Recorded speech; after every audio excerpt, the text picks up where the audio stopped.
Astrology simplified में आपका स्वागत है।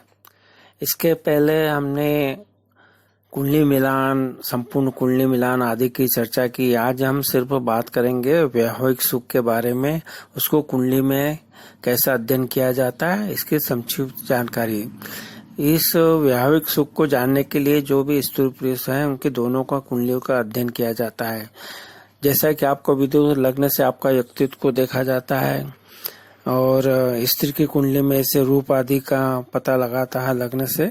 इसके लिए लग्न और लग्न स्वामी की स्थिति अच्छी होना चाहिए, यह देखा जाता है। इसके पश्चात हमने देखा कि कुंडली का जो 7वां भाव है उससे वैवाहिक सुख जो है उसके बारे में अध्ययन किया जाता है। तो 7वां भाव का स्वामी और उसका कारक ग्रह जो शुक्र है, शुक्र जो है गृहस्थ सुख का कारक है। तो दोनों की कुंडली में शुक्र को देखते हैं और स्त्री की कुंडली में गुरु को भी देखा जाता है क्योंकि वो उसके पति का कारक होता है। तो इस तरह से सप्तम भाव स्वामी और कारक की जितनी अच्छी स्थिति कुंडली में रहती है, वो अगर केंद्र में होते हैं, वो त्रिकोण में होते हैं और साथ साथ उच्च के रहते हैं, मित्र राशि में रहते हैं, तो ये कुंडली में अच्छी स्थिति कहलाती है। तो अगर ये जितना अच्छा दोनों की कुंडलियों में होगा उतने अच्छा वैवाहिक सुख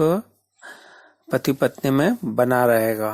तो इसके लिए साथ साथ में आपको देखना है कि जो 8वां भाव है और 7वां भाव, काम संबंधों के लिए 8वां भाव पे अगर राहु का प्रभाव रहता है तो वो अच्छा नहीं होता है। तो वो राहु के प्रभाव से अलग होना है, राहु नहीं होना चाहिए वहां पे, उसका प्रभाव नहीं होना चाहिए। ऐसे ही 7वें और 8वें भाव में कोई भी पाप ग्रह जो है, सूर्य है, शनि है, राहु है, केतु है, इनका प्रभाव नहीं आना चाहिए।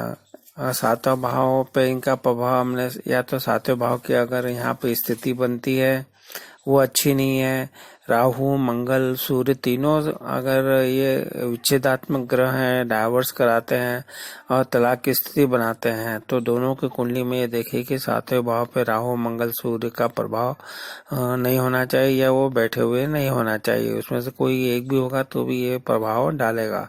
तो ये आपको देखना है। तो इस तरह से अगर स्त्री की कुंडली है तो उसमें जो सप्तम भाव जो है वो सौभाग्य का है और अष्टम भाव से आपके वैद्य का पता लगता है। तो ये इसका भी यहाँ पाप ग्रहों का प्रभाव नहीं होना चाहिए।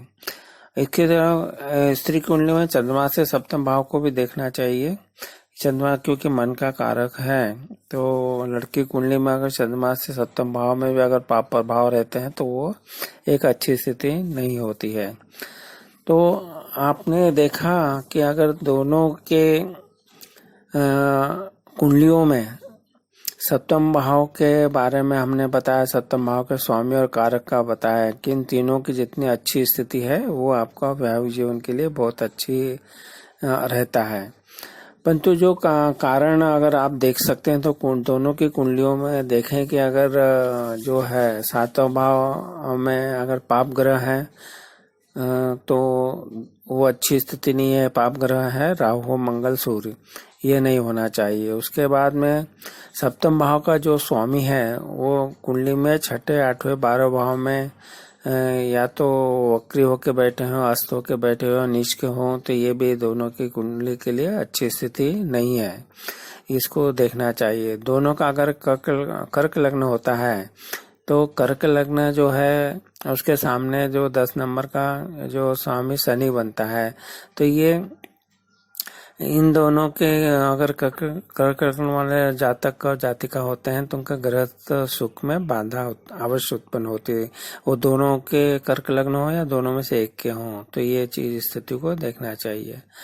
अगर सप्तमे से अष्टम या द्वादश भाव में जैसा अभी बताया हो, दोनों के एक ही कुंडली में भी हो तो भी विषय आनंद में कमी आती है।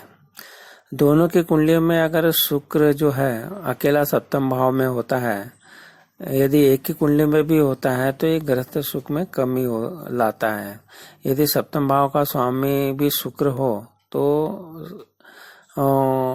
समस्या उतनी गंभीर नहीं होगी, परंतु प्रॉब्लम जरूर दिखाएगा कि सप्तम भाव का जो शुक्र है अगर वो 100 राशि का है तो क्या होगा कि सप्तम भाव स्वामी और शुक्र, इन पे अगर कोई पाप प्रभाव आ गए तो तीनों पीड़ित हो जाएंगे, तो ये अच्छी स्थिति नहीं कहलाएगी। इसलिए सप्तम में अकेला शुक्र 100 राशि का हो के पाप प्रभाव में हो तो ये स्थिति अच्छी नहीं है। दोनों की कुंडलियों में अष्टमें से अगर सप्तम भाव में बैठता है तो ये भी कुंडली के लिए रति शुक्र में व्यवधान पैदा करता है। तो इस तरह से आपने देखें कि ये सेक्सुअल एंजॉयमेंट नहीं होने के कारण भी संबंध इसी कारण टूटते हैं। ये सब चीजें देखें तो अब क्या करें कि जो राहु मंगल सूर्य अगर ये सप्तम भाव में होते हैं तो इनके मंत्रों के जाप करना चाहिए। और साथ साथ में आपको दोनों स्त्री पुरुष को प्रतिदिन प्रातः सूर्य को जल देना चाहिए, सूर्य की आराधना करना चाहिए, गायत्री मंत्र का पाठ भी करना चाहिए, और जो ग्रह आपको प्रॉब्लम दे रहे हैं उनके उपाय करना चाहिए। तो इस तरह से आपने देखा कि जो भी जातक और जातिका है उसको सरल तरीके से आपको वैवाहिक सुख के बारे में जानना है तो अभी जो हमने पूरी चर्चा की उसको अवश्य दोनों की कुंडलियों का अध्ययन करके देख लें और उसके समय रहते उपाय कीजिए। अगर ये परिस्थितियां उत्पन्न हो रही है तो आपको हमारे वीडियो अगर अच्छे लग रहे हैं तो जरूर इसको लाइक कीजिए, शेयर कीजिए। आपने हमारे वीडियो को लाइक किया, शेयर किया, इसके लिए आपका बहुत बहुत धन्यवाद।